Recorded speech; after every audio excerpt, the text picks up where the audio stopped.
Hi friends, millet seriesல மூணாவது ரெசிபியா 10 நிமிஷத்துல ஆரோக்கியமான ராகி சூப் நல்லா சுவையா எப்படி செய்யறதுன்னு இன்னைக்கு நான் உங்ககிட்ட ஷேர் பண்ண போறேன். Welcome to Rahana's kitchen. Weight லாஸுக்கும் இந்த சூப் உதவியா இருக்குங்க. வாங்க எப்படி செய்யறதுன்னு பார்க்கலாம். பாத்திரத்துல 1 டீஸ்பூன் தேங்காய் எண்ணெய் சேர்த்துக்குங்க. எண்ணெய் காஞ்ச உடனே 1/2 டீஸ்பூன் நல்ல பொடிசா நறுக்கிய இஞ்சி சேர்த்துக்குங்க. கூடவே நல்ல பொடிசா நறுக்கிய பூண்டு 1 டீஸ்பூன் சேர்த்து ஒரு கிண்டி விட்டுட்டு ஒரு பெரிய சைஸ் வெங்காயத்தை பொடிசா நறுக்கி சேர்த்துக்குங்க. வெங்காயம் சாஃப்டா ஆகுற வரைக்கும் வதக்கி விட்டுக்குங்க. இடையில ஒரு பச்சை மிளகாவை குட்டி குட்டியா கட் பண்ணி சேர்த்துக்குங்க. வெங்காயம் கண்ணாடி பதத்துக்கு நல்லா வதங்கி வந்ததுக்கு அப்புறம் 2 கேரட்டை சேர்த்துக்குங்க. கூடவே 4-5 போல பீன்ஸை குட்டி குட்டியா கட் பண்ணி சேர்த்துக்குங்க. அரை கை நிறைய முட்டைகோஸை நீட்டு வாக்கத்துல மெலிசமா கட் பண்ணி சேர்த்துக்குங்க. அரை கை நிறைய ஸ்வீட் கார்னை சேர்த்து 2 நிமிஷத்துக்கு மீடியம் ஃப்ளேம்ல வதக்கி விட்டுக்குங்க.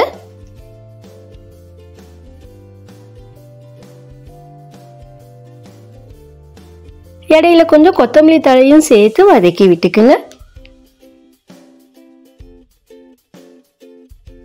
2 நிமிஷத்துக்கு அப்புறம் 4 பெரிய டம்ளர் அளவுக்கு, அதாவது 800 ml அளவுக்கு தண்ணியை சேர்த்து நல்லா ஒரு கிளறி விட்டுட்டு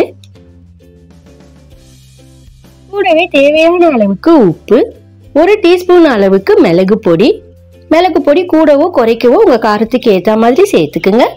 எல்லாத்தையும் சேர்த்து நல்லா ஒரு கிளறி விட்டுட்டு நல்லா ஒரு கொதி வர ஆரம்பிச்ச உடனே க்ளோஸ் பண்ணி விட்டுக்குங்க.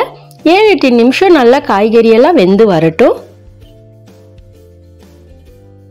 காய்கறி எல்லாம் வெந்து வரத்துக்குள்ள இன்னொரு பக்கம் பவுல்ல 2 டீஸ்பூன் அளவுக்கு கேழ்வரகு மாவை சேர்த்துக்குங்க.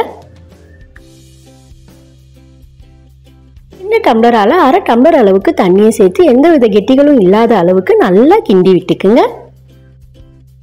நல்லா தண்ணியா கிளறி விட்டு எடுத்துக்குங்க. அதாவது கெட்டி பதமா இல்லாம தண்ணி பதத்துல இருக்கிற அளவுக்கு கிளறி விட்டு எடுத்துக்குங்க.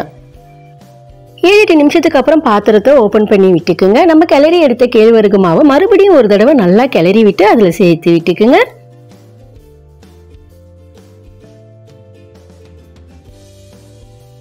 2 நிமிஷத்துக்கு விட்டு கிண்டி குக் பண்ணி விட்டுக்குங்க.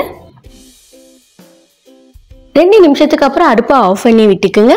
கடைசியா மேல கொஞ்சம் கொத்தமல்லி தழையை தூவி விட்டுக்குங்க. தேவைப்பட்டா 1/2 டீஸ்பூன் அளவுக்கு மறுபடியும் மிளகு பொடியை சேர்த்துக்குங்க. ஆரோக்கியமான ராகி சூப் சூப்பரா ரெடி ஆயிடுச்சுங்க. சுட சுட ஒரு பவுலுக்கு மாத்தி விட்டு தேவைப்பட்டா கடைசியா 2 டிராப் லெமனை சேர்த்து பரிமாறி விட்டுக்குங்க. இந்த கேழ்வரகு சூப்பை ஒரு தடவை ட்ரை பண்ணி பார்த்துட்டு எனக்கு கமெண்ட் பண்ணுங்க. இது வரைக்கும் நம்ம சேனலை சப்ஸ்கிரைப் பண்ணாதவங்க சப்ஸ்கிரைப் பண்ணுங்க. பக்கத்துல இருக்கிற பெல் ஐகானை கிளிக் பண்ணி சப்போர்ட் பண்ணுங்க.